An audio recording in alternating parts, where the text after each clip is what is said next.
Hello, everybody, and welcome to Bust and Beyond podcast. We're joined today by Gavin Coyle. I was on Gavin's podcast not long ago, actually. It was days, and he very kindly said he'd come back and come onto my podcast. So, welcome, Gavin. Robin, I'm very excited to have a call with you today, and thanks for joining us on I'd Like After last week. It was a great conversation, and I'm looking forward to this one. Yeah, I think it's my opportunity to put some questions to you. So, which I Yeah, suddenly realised at the end of the podcast, I didn't know that much about you, and I thought it'd be a great opportunity to kind of delve into what you're all about yeah, and why you started the podcast, really. no So problem. I can detect from your accents, I've already worked out you're Irish. Yeah. What brought you over here, or are you over here? Do you live in Ireland still? So I've always worked in the UK and Ireland. I've any career move I've made, it's always been Ireland and the UK. So at the moment I live in Ireland. I'm married to Aisling with two kids, 10 and 12. I should get that right. And yeah, so I'm in London every 2 to 3 weeks, meeting clients and obviously doing the podcasts. We do it in studio, as you know. You do, yeah. And it's quite a nice studio as well, actually. So, Yeah, and very classy. the coffee was good. Yeah, My coffee's good as well, but you can't taste it from there. So, no, so I look, I enjoy it. It's great fun. I'm sure we'll get into that as well. yeah, absolutely. So what? I mean, health and safety is your background, as I understand it. What brought Yeah. you into that? What was your kind of? How did you come into it? How did you come into the industry? Um. So left school, and went straight into construction and was working in the drywall industry, as a labourer at the plasterers, and obviously serving the guys with plasterboards and all the rest that they need to get done. And that was Hewlett Packard were coming into Europe at the time, and they were using Dublin as a base. So it was their first sort of toe into the European market, and we didn't know it, or I didn't know it at the time, but there was a massive American shift towards Europe in terms of using Europe as a land base, and especially Ireland, where they see the tax advantages, obviously, and they were getting attracted. So large multi-scale operations, pharmaceuticals, um, tech, anything big come from the States where they needed to sort of have a land base, but using Ireland as that opportunity. So um, one of the things that they brought with them was their own models in terms of building out large hyperscale projects, and safety was part of that. However, in Ireland, there was a Safety Act, which was mature enough, but it was back in the 60s was the Factory Act, and then 1989 was the first kind of real act where they kind of, put a more emphasis on safety. But there still wasn't a dedicated health and safety requirement on projects, and the American guys brought in that model and said, look, we're going to give you a contract, you're going to have a full-time safety representative. And so one day I got pulled into a meeting, and I was told, you're the safety guy. I said, I know nothing about safety. And they said, we know nothing about safety either, so we're all on the same level.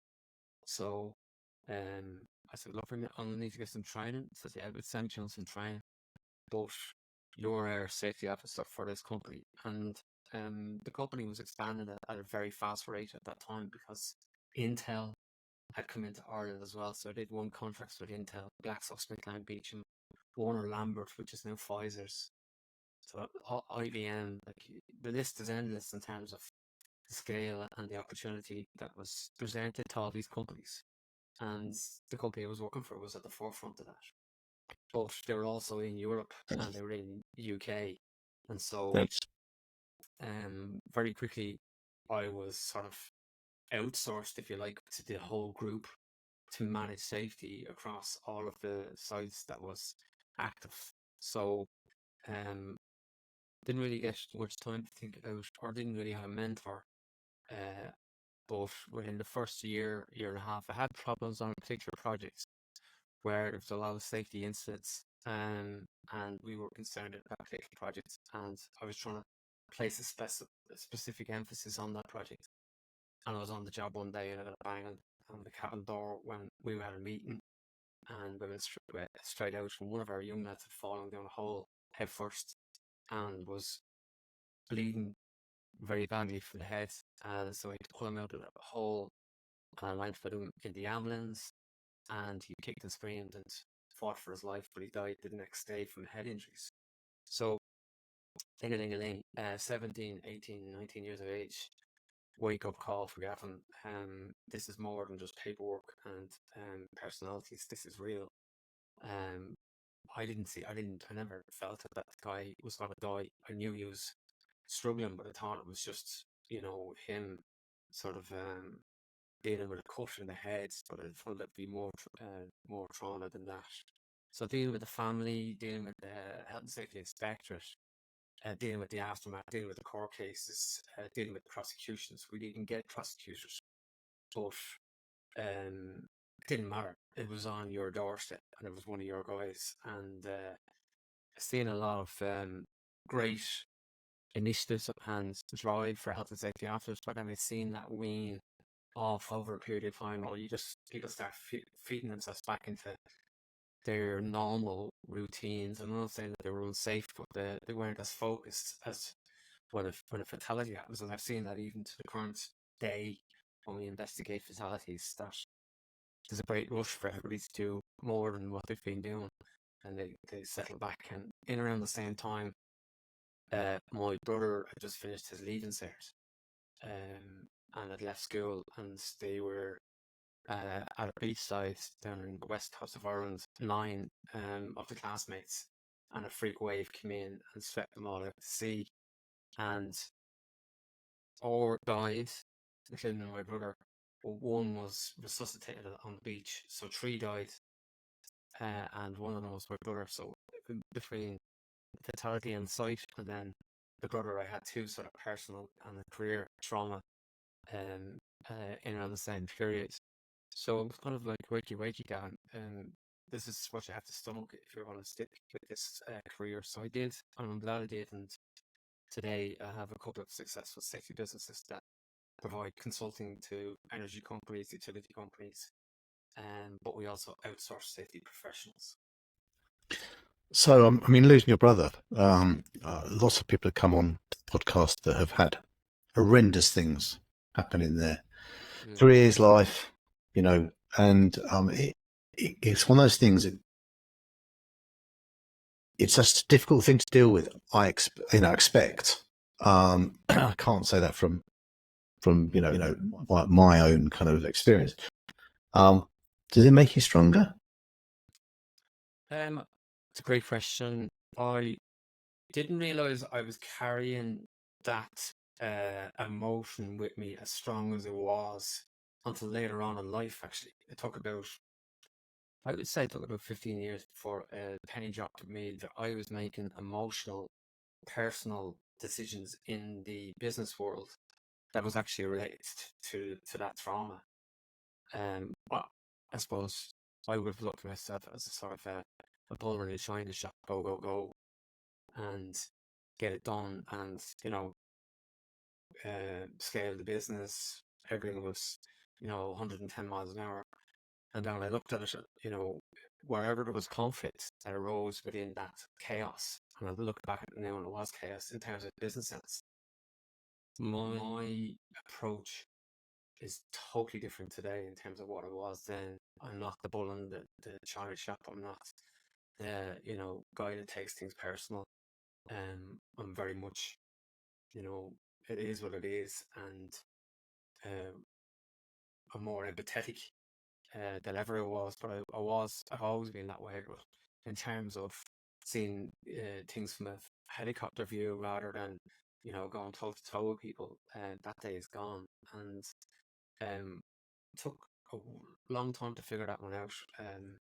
Didn't probably see at the time. You don't really have counselling. You don't even think of counselling back in those days, even for the fatality in the workplace. Like to go and see your man screaming in the ambulance for half an hour, and in the A&E, like there was no topic sitting down with somebody to offload that back at the time. Even today, I don't know that there's probably enough discussions about supporting people in the safety industry with regards to trauma and people around that, because I know the site manager really took that bad, because obviously he was the site manager for us on that job. It wasn't his fault, but we both knew that the job was not going well, and it leads me into today that there was contractual arrangements in place that, the discussion that I was having with the managing directors and the directors of the company was, look, Kevin, we're tied into this contract. Can you do the best you can to make sure that we're doing the right things and people are going to be going home safe? And the same conversations had with that set manager, because I wasn't there full time. So, I suppose, to answer your question in short, yeah, I'm in a much better place. I've taken a lot more learnings from that as I got older and maturer. But in the heat of the battle, I don't think where your character will fall. And some people, go down the addiction routes and stuff like that. I'm sure everybody has their reasons for falling into different paths, but it's definitely a subject that needs to be focused in on and managed, regardless of whether it's career or personal. Yeah, I think the Lighthouse charity do a lot of work around that. The construction industry charity for mental health, and the two people representing that charity have been on my podcast. So it's really interesting to hear what they're doing, because I didn't know what they did. I've been in the industry my whole life, and it's amazing. So there are people out there. It's just making sure, like I said, I wasn't aware, making sure other people are aware that the help is there. Yeah. I think that's quite important.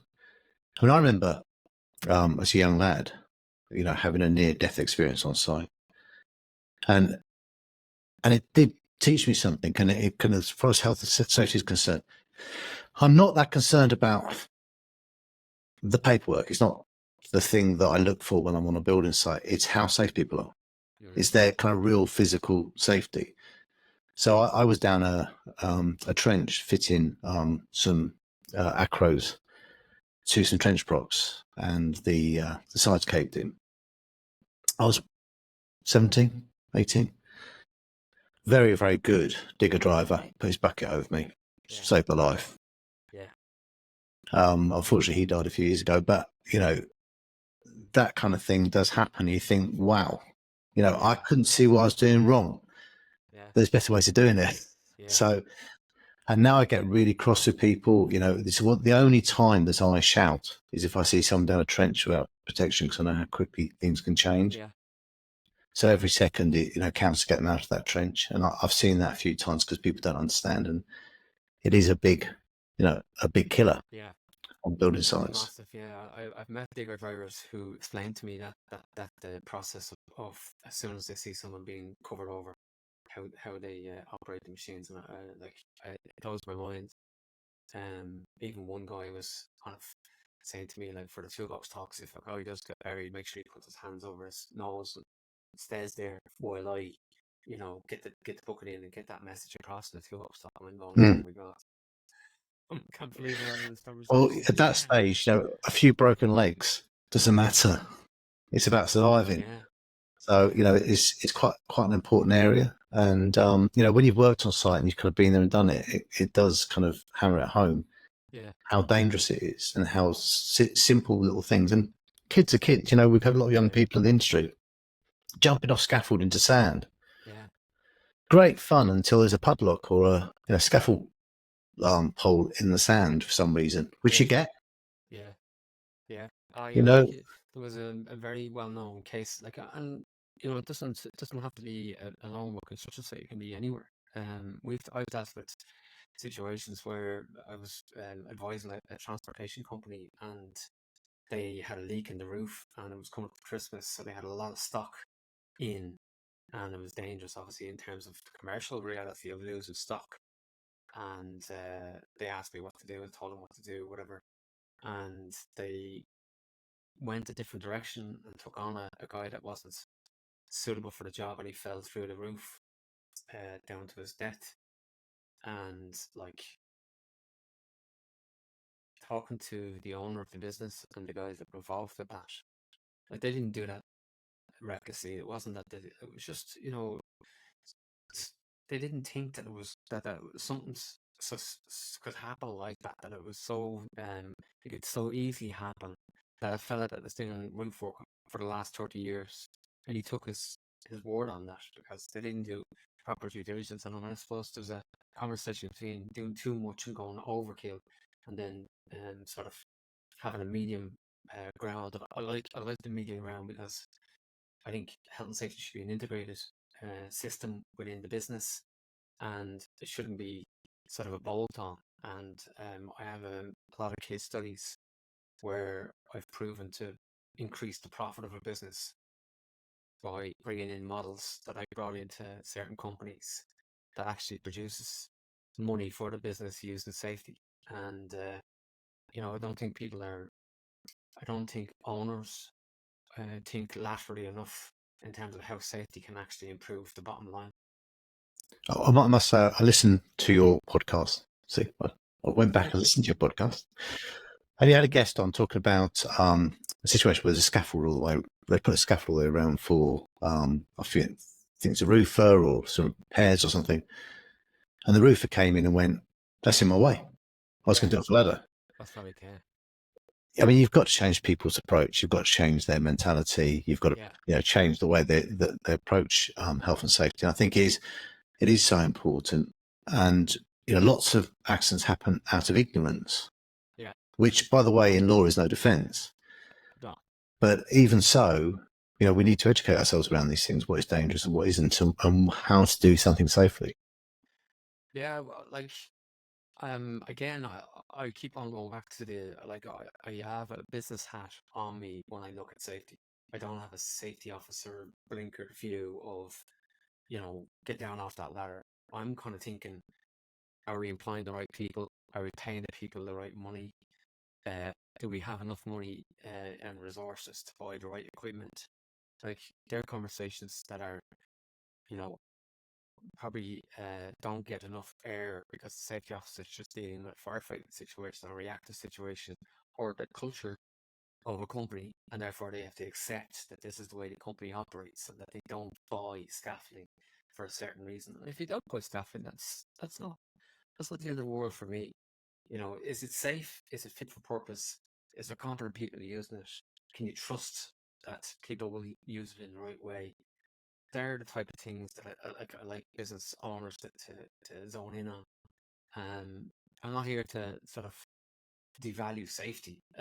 I obviously have a high standard of safety, but I do believe that you can make safety work for you if everybody is open and honest and have a discussion about, well, who are we and what we stand for and what does that look like in terms of safety, and how do we put a budget together for that fits with the overall company so that we're not seen as reckless and that everybody buys into who we are as a company. And you will attract more quality staff when people see that you have these type of values within your business.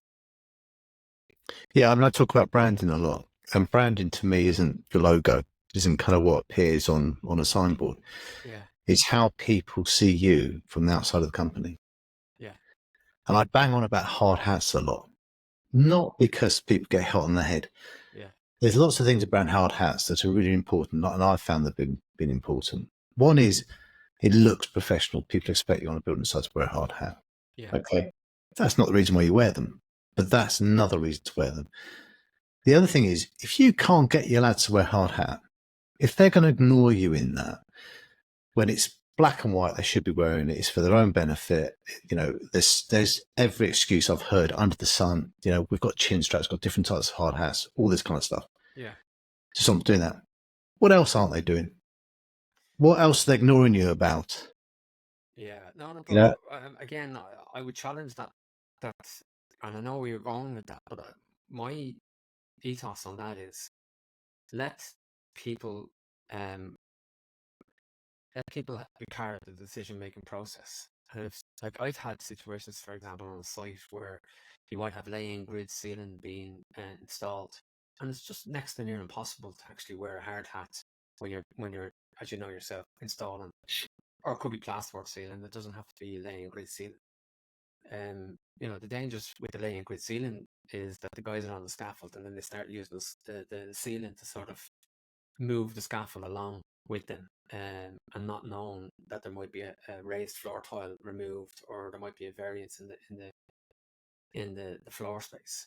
But like, if we start getting into the scaffold or start getting into the hard hat conversation, we lose the focus on the scaffold being moved along in a dangerous way. I totally agree with you there. I don't disagree with that at all.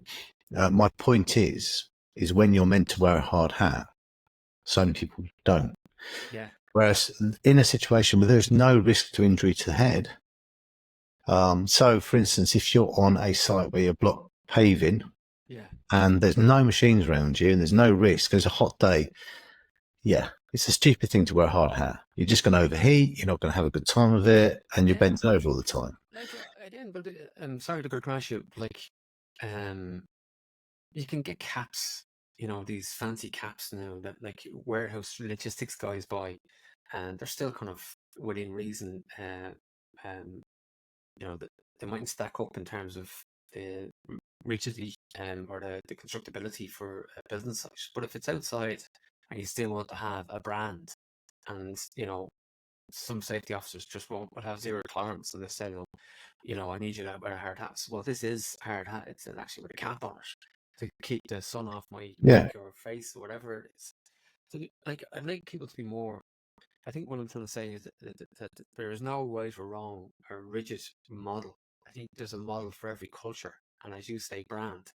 And it's back to that conversation of who are you, who do you represent, what way are you guys comfortable in working and learning together? And I again totally agree with you. But I think that the situations where people have to wear a hard hat, they should be wearing something. The situations where it's flexible, it needs to be a policy. Yeah. Not just you can wear it, you won't wear it. So if you're inside a building, there's no risk, and you're doing something that is difficult to do with a hard hat on. Yeah. You just write into your policy so that everyone knows where they stand on it. That's 100%, and that's where the issue arises. Is that once you write it down, it becomes fact, and then because it becomes fact, then you need to have a officer to enforce the policy, and it's not all black and white. So make the policy specific to the culture and to the way you want to act and perform, and where there's no tolerance, there's no tolerance, but give people the empowerment within themselves to say, well, that the conversations I want to have is that co-workers hold each other accountable, and that they're not relying on the charter former or the supervisor to come in and catch them, or the safety officer to come in and catch them. Like, if that's your culture, well, then your culture needs to change. I've come across that so many times where they have an external consultant coming in once a month. Everything gets cleared up for that day. Everyone tries hardest to make sure hard hats are on and stuff like that. It doesn't reflect the actual culture of the business. No. And they're seen as the enemy. Yeah. And I've always said, a good health and safety officer is part of the team. Yeah. He's trying to come up with solutions that work for everybody. Yeah. And is there to help, not there to be kind of the policeman. No, but the issue really, if you want to get into the weeds of it, the issue is there's nobody at a health and safety level at the boardroom table, or very little corporates have health and safety at the boardroom table. It's everybody but a health and safety professional that's at the boardroom level. And, so I wrote a book, Workplace Safe and Budget, to try and sort of get people thinking about how health and safety can actually be a profit center for your business. Sorry, so was that just a plug for your book? Do you want to just hold it up so we can actually see it? You're going to plug it. Workplace Safety and Budget, sold over 100 copies, number one category in its category. Fantastic. Yeah, okay. I'll have a read and do a review on it. I'll actually send you the book. I'd hate to see you spending a few pounds. I think it's only 10. It's actually free on Kindle. It's free on Kindle. I'll actually send you the link. Okay. But yeah. No, 100%. Like, we went into one business, and there's guys working in trenches, telephone business, 50 million turnover, and we were like talking to the guys, and the guys were saying, yeah, I was employed as an overhead linesman, but I'm working in the trenches. And I said, well, why are you doing that? Like, and this is the same for about 100 guys in that company, and they all said the same thing. We were told we were on a framework with a government contract. We're going to get 20 years out of this. We're going to get our pension out of it. We're going to get more money. And, it's an easier job because it was an easier job. There was less competency involved in doing the job in the trench. But because it was a broadband job and it was this big rollout, they were guaranteed money, and they were just said, look, well, fair enough, we'll take it. Whereas I looked at it and said, no, you've got fantastic people in front of you here. Why are you not outsourcing this to somebody that's more specialist, that's maybe smaller, obviously business, that can focus in on this, and that's what their core expertise is. And then it took 5 months to change the board's view, where they eventually said, yeah, we'll go out to tender, because I was saying to them, you have all the knowledge, you know how much equipment it takes, you know how many people it takes, you know how much money it costs you to do this job. You've all the facts and data around it. So when you see these tenders coming through, you'll know how much more margin you're going to make out of this. And obviously, you're going to be able to release your staff. And by releasing your staff, you're able to go back to your existing client base who are all blue chip and say, by the way, you know all those projects in the pipeline that you have stacked up? We now have the capacity to deal with those because we've obviously taken these guys out of the trenches. But the bias within the boardroom was, we don't want to let anybody in here that might actually cause you up to the client and maybe take the client away from us. And we don't want relationships being shifted from our guys over to this other contractor or whatever else. And that's just nonsense, because the client trusts you and you have the relationship. And by even doing this, you create more time and space for you to have better conversations with your client, because you're having a higher level conversation with your clients because you're dealing with the higher level stuff. Whereas, they were talking about trenches, which don't no disrespect, but it wasn't at the level of who their value and who their mission and who their culture was, who their brand was. And so when they talk about increasing profits due to safety, their profits soared. And I still speak to the directors, and they were like, yeah, it's just, I can't believe that we were just so tunnel visioned that we didn't think laterally and say, yeah, we can actually make more money out of this from a safety perspective, because now we have, outsourced the focus of the trenches to a safe and reputable company. And now we're obviously increasing the competency, the core competency of the business, by releasing all the staff to do what they were good at, which is overhead lines, which is very niche, very specific, and very competency based. Yeah, I can definitely see that, and I think also the industry as a whole struggles. It struggles with being seen as professional, and I think part of the problem with that is social media. It's if you just look at anything on television that is about construction, so Grand Designs. Grand Design is a great example. What project doesn't go over budget? Yeah, You know, yeah, so we're not seeing this very professional, whereas we can be really professional. And I think health and safety thrown into that mix is really important, yeah, because we should know and be competent enough to go about things in a in a safe way, yeah, basically. So I think that's quite important. So we've kind of covered how you got into the industry. yeah. We've covered kind of, what I'm really interested in, with my other hat on. Why podcasting? Why podcasting? It's a good question. So, my core business, the group, if you like, the parent company, as I said, works in the energy, utility, wind energy space, consulting and outsourcing professionals to manage those high risk, if you will, like, projects. But the cost base to me and to the clients is premium at that level. And so I was always getting tapped, or people ringing me going, can you help us out? And because of the size of the companies, my cost base they just couldn't afford it. So general builders, even principal contractors, tier one companies, when they seen our rates, they were like, no, we can't pay that. I know. So it's not that I'm pocketing all this money. Our model was to put more money into our people that we value, that work for us. I give them the lion's share of the money, and we just take a percentage fee off the top of that. But premium people for premium clients in highly regulated industries was where we found our niche, and we stuck at that, and we only do health and safety.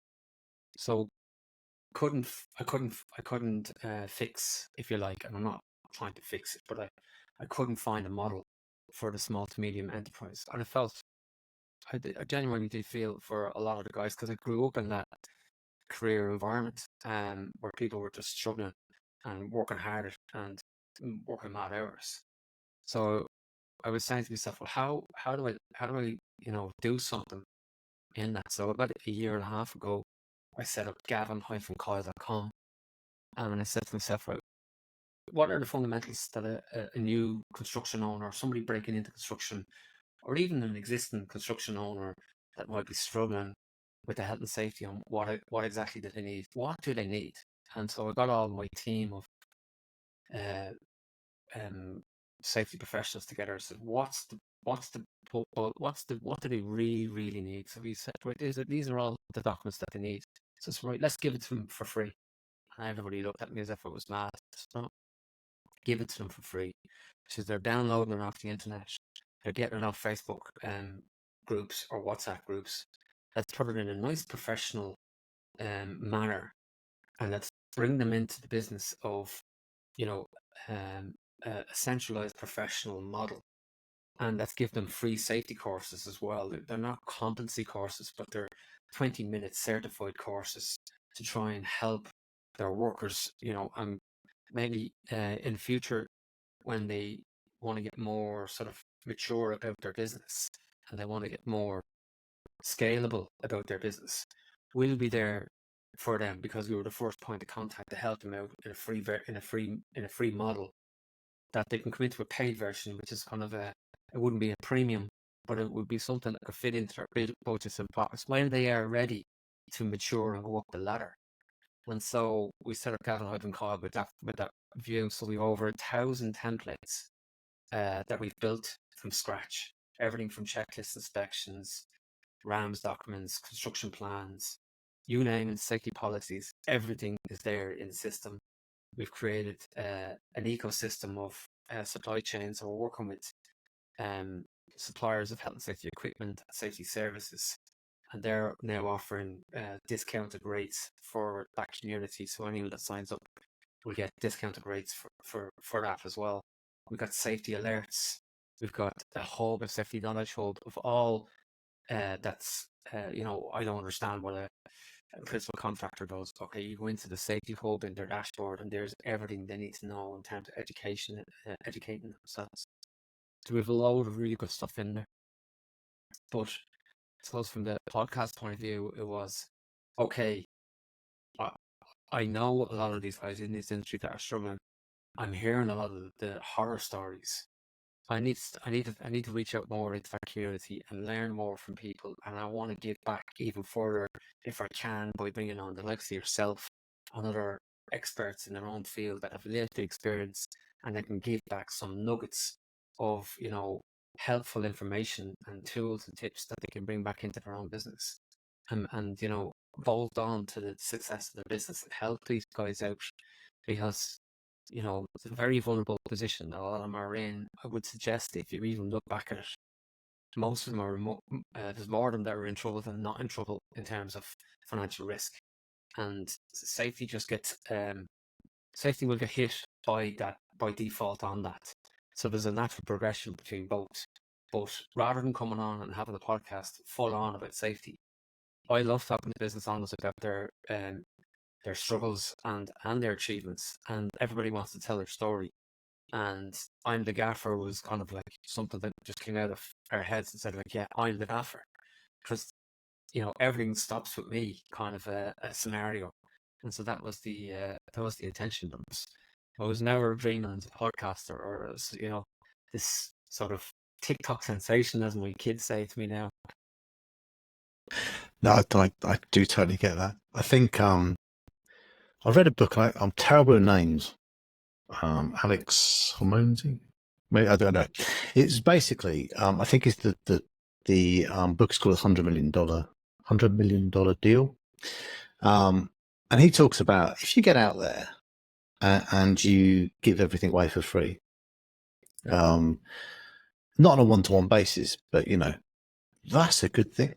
A percentage of those people are going to come back and go, actually, I want more. Yeah. And most won't, but they'll gain something from it. Yeah. And I actually think that's a really good way to conduct business. And when you go into, in the coaching space, I'm new to the coaching space. I've been here for 3 years. Yeah. But I've kind of been here for a little while, and it's just so I'm just got a phone call coming in. I can't stop it. It's the wife. It's the wife. It's not worse, but Your lunch is ready. Where are you? We're supposed to be sitting down for lunch. okay, done that. Right, hopefully that'll we can't decline on a signal. Right, so we'll go back to that, cut that bit out. He'll give my guy something to do anyway. Yeah, so I'm quite new to the coaching space. So when I first kind of came into the coaching space, I went to a few courses, not to learn about construction, to learn a little bit about delivering coaching, and to learn about selling. Yeah. Because, I've been a developer. Selling houses was always easy for me. Just build a really good house and people will buy it. It was that simple. Yeah. Selling construction was about tendering. Selling services is brand new to me. So, and I had so much bad advice because the industry standard is don't solve people's problems. Don't give it away for free. Yeah. This is what you do. Hold your cards close to your chest.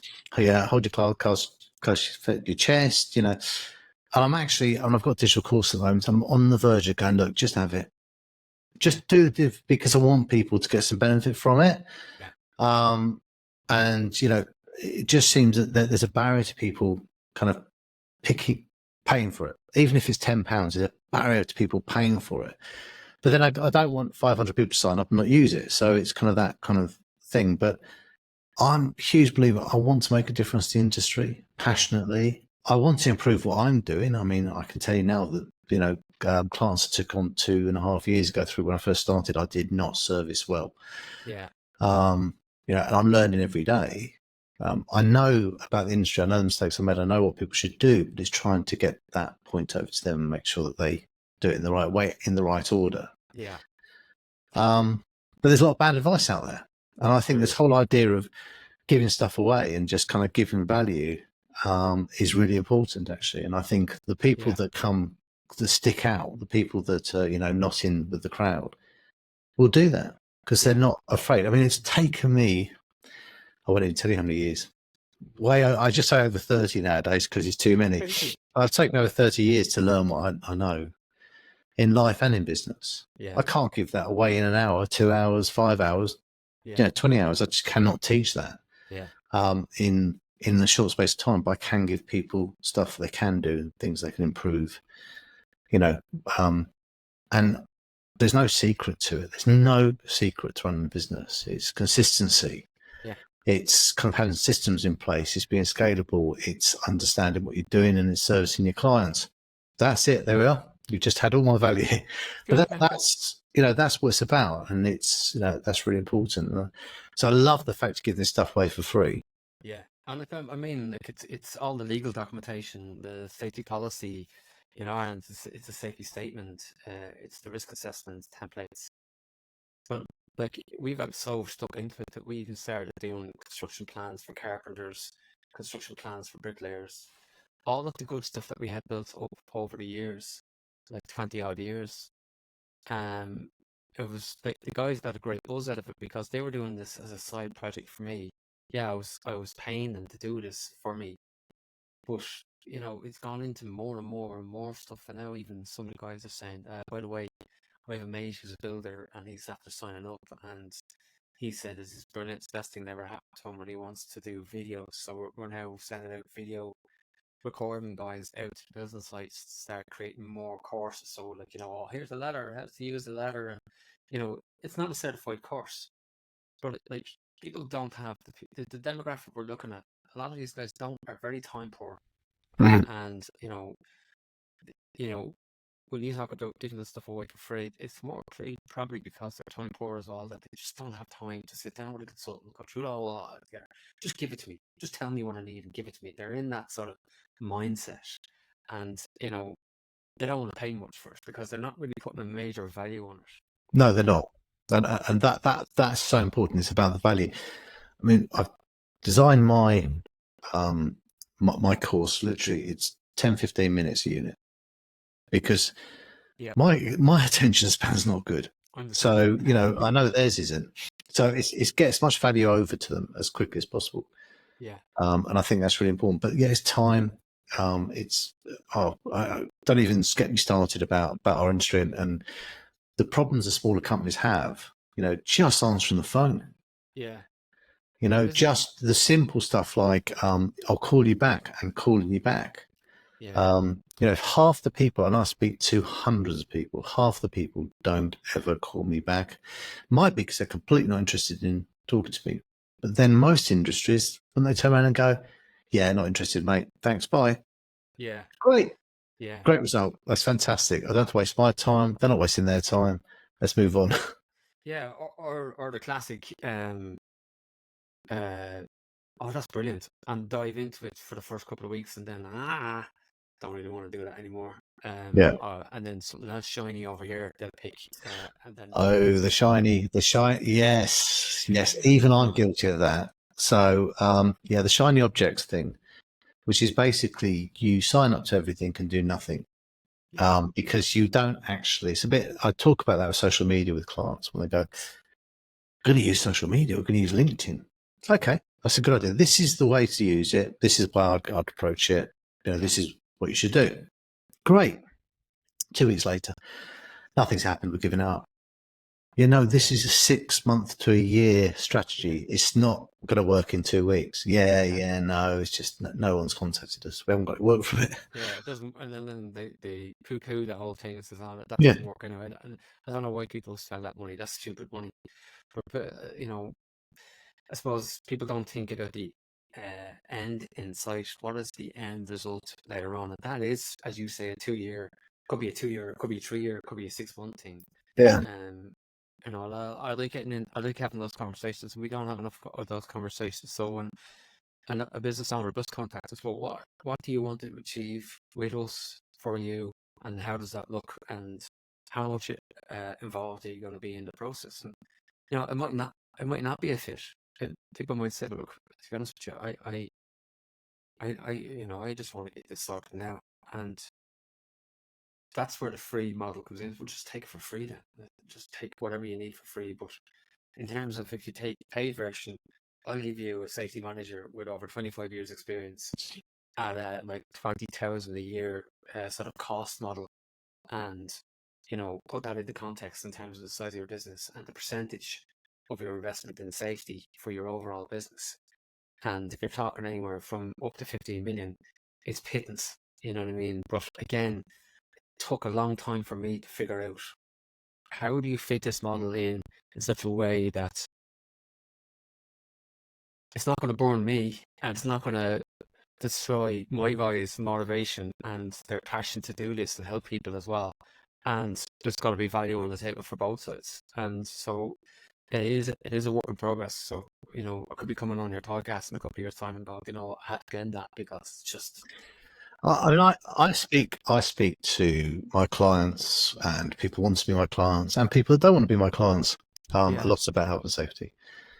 And what I often say is, look, you need an audit of your business at least once a year, and then you need visits on site, monthly, 8 weekly, but a regular visit on site. Have that, that backing up. But your client pays, not you. Yeah. You put it into your prelim. Don't think you've got to take it out of your overhead and profit. It's a service you've got to offer. Yeah. I'm glad you said that. And that's how you do it. And that's how you get to afford these things. Because you're more expensive than someone else doesn't mean you're not going to get the work. Yeah. As long as you've got a reason for being more expensive, you're giving things that other people aren't. So, it's like saying you'll never sell a Rolls Royce because Ford are on the market. Yeah. because it doesn't work like that. So if you give value, you're going to get work, and you're in a much better place than kind of trying to be the cheapest, which is, you'd always be undercut by someone. And remember, the people that undercut you might not be in business in 2 years' time.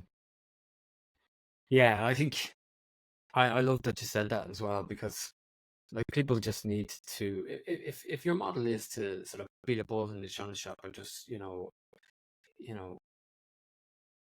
one project after another, like what's the sustainability of that approach in the future?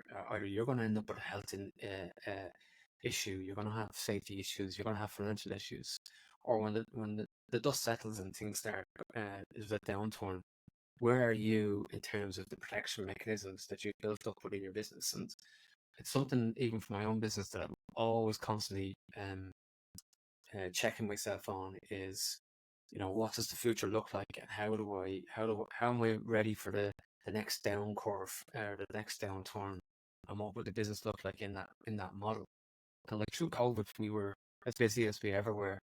And I'm not saying that, obviously health and safety was an issue for sites in general. Like, so obviously that was an indication of why we were busy. But like even, when the economy's throwing me down, I'm constantly thinking about how strong and resourceful and what capacity have I got to continue to keep the same people what I have to provide with us for the future, so that they know that, there's another 10, 15 years here with Gavin and what he does. Yeah, and again, looking into the future is something that not a lot of company owners do. They don't look beyond the end of the month. We've got the cash to balance that. Yeah. And that happens a lot. And I think the most successful companies I work with, they have something in common. They're not the cheapest. Yeah. But quality is the most important thing, whether it be the service they offer, the product they build. That's really important, and they're people orientated. Yeah. And when you see that as kind of their key drivers, it's in all the companies I work with that are successful. Yeah. It's that simple. No, and I love what you're doing in terms of coaching side of things, because me and you had a great conversation about, looking at the financials and how you can help companies in terms of the stability of where they're at, and even listening to the stories about how people measure their gross profit and net profit, and how they get that so wrong. And then when the mirror is put in front of them and say, well, by the way, that's not your gross profit. You can't put that into your gross profit. You'd be putting that into your gross profit, and that's actually, if you actually the true value of it, you're actually losing money if you do that job. And I had a CEO on our podcast recently. His background was health and safety, so it was an unusual one. That's why I probably wrote the podcast. It's like, here's the CEO that was a CEO of major companies, and now he stepped back and wanted to do safety. And he said, yeah, he says, like, I worked with DuPont, and DuPont's philosophy as well was to employ CEOs to go out and advise companies on health and safety, because they're the ones that have seen it at that large scale. And he said, when I go onto a project or a construction site, people are trying to bring me around the floor space and showing me equipment and people. And I said, no, bring me into the office and show me your P&L. And he says, well, as soon as I look at their P&L on the balance sheet, I'm saying to myself, this company's not doing well. And they're in trouble. And say it's going to be a problem for them because of that. And I was like, it was refreshing to hear, because I'm the same mindset. Is everything's connected. So that's what I'm trying to say. And if you don't start creating this ecosystem, culture, interconnection of all the different parts of your business, so that you have momentum, the momentum gives you scale, scale gives you success. But with success, you're going to have capacity, and the right capacity and the right metrics in place to measure and monitor that capacity, and the right people then to move forward with yourself. There's a lot of moving parts. I think, it's all very well in the early stages getting all these nice projects and having sort of the conversations all after winning a £1 million project.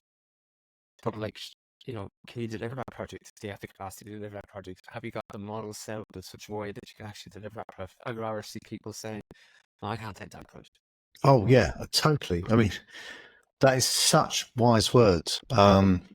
Turning work down is some of the most sensible things You can never do. you can ever do. Yeah, and I think that's really important. And seeing the kind of people I work with, um, the failure rate in the industry is towards 80%. There's 4,000 construction companies failed last year. Yeah, It's huge, but not that many people think to go and get help. yeah, And lots of them are in a situation now. They're going, yeah, we'll just work through this. We're going to throw everything at it. We're going to work through it, or we're going to borrow money to get through it, or we're going to, it's all right borrowing money. By the way, that's not a problem if it is once, and you know where you're going, and you've got a purpose for it. If you just borrow it to bail yourself out, you're going to end up in bigger problems, yeah, and you'll end up going, having no choice but to close the company.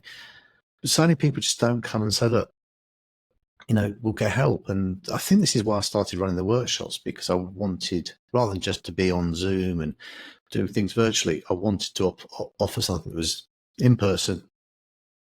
People could speak to other business owners in their industry who ran companies exactly like theirs, who had the same problems. yeah, And that's been the big thing. And, people, I'm there to kind of do what I can do and to teach and to give solutions, but they also give themselves solutions and each yeah. other solutions. And 100%.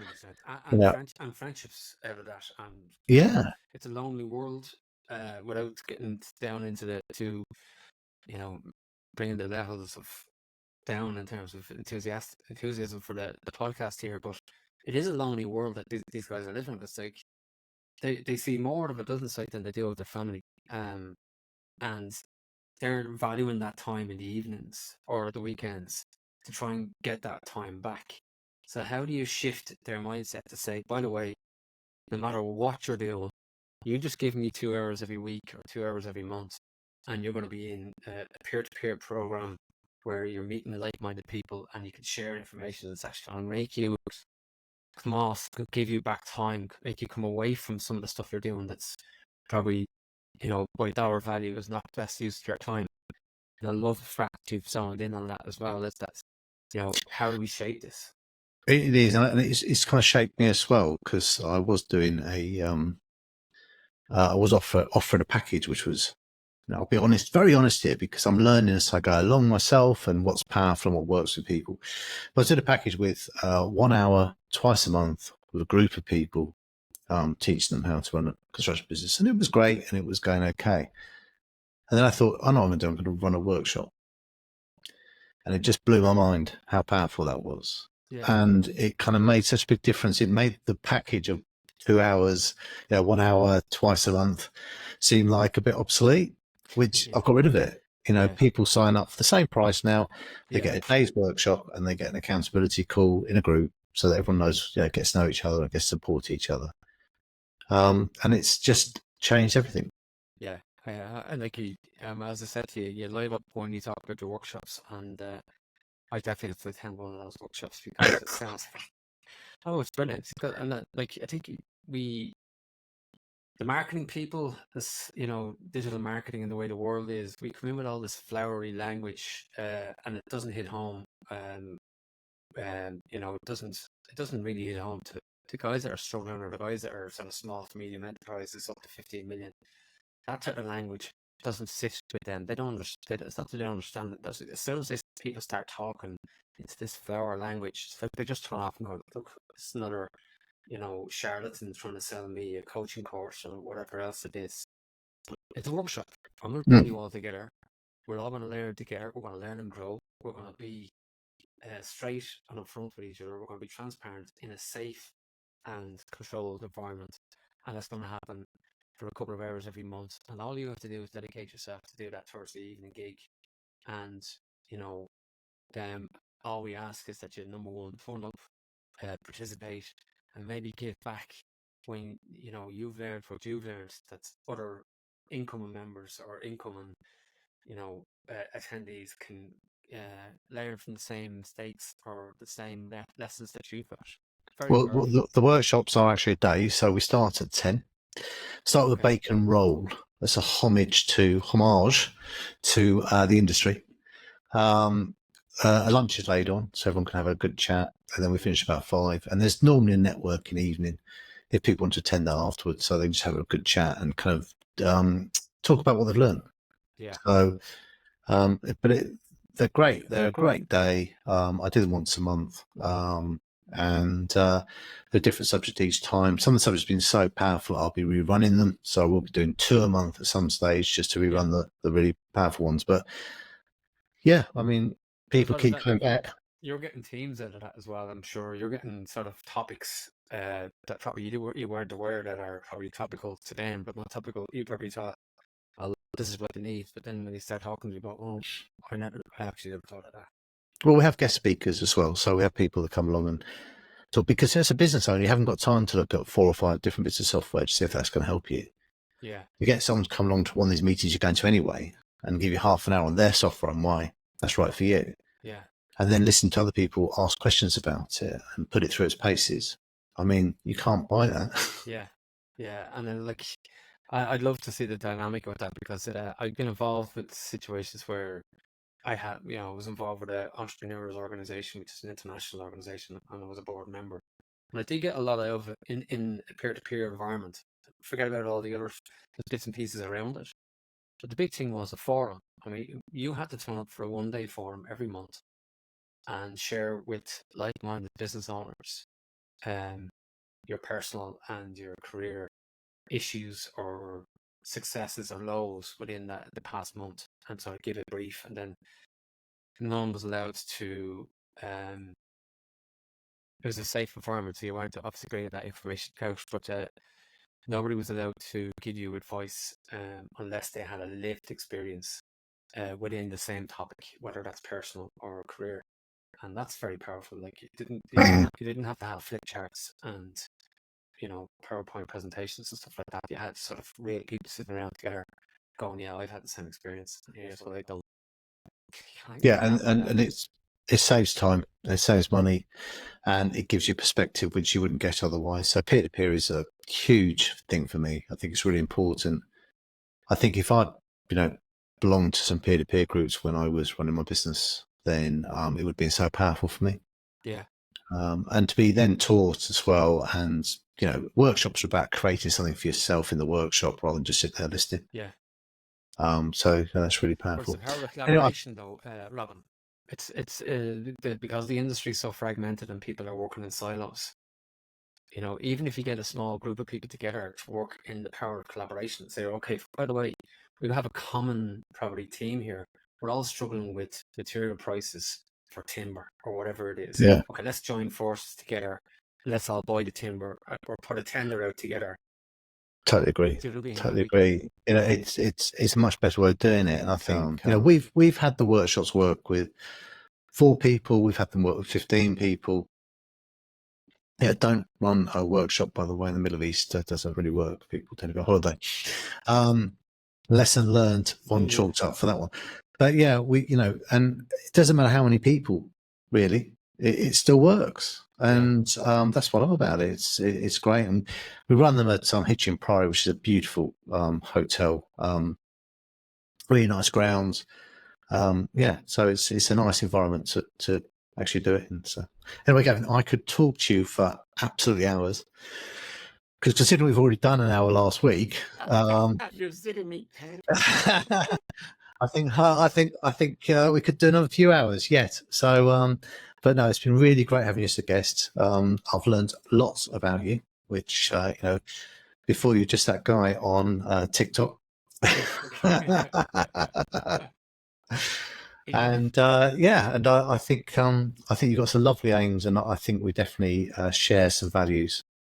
Yeah, no, Robin, thank you very much for having me on the podcast. I mean, likewise, I'm excited to see how your workshops progress and the coaching, and so well done to you. And we had a great discussion on I'm the Gaffer, which should be released shortly. So I'm sure that a lot of the viewers and listeners will get a lot out of what you had to give us that day. Brilliant. Well, thank you very much. And I'm sure we'll be meeting again. All right. Take care, Robin. Okay.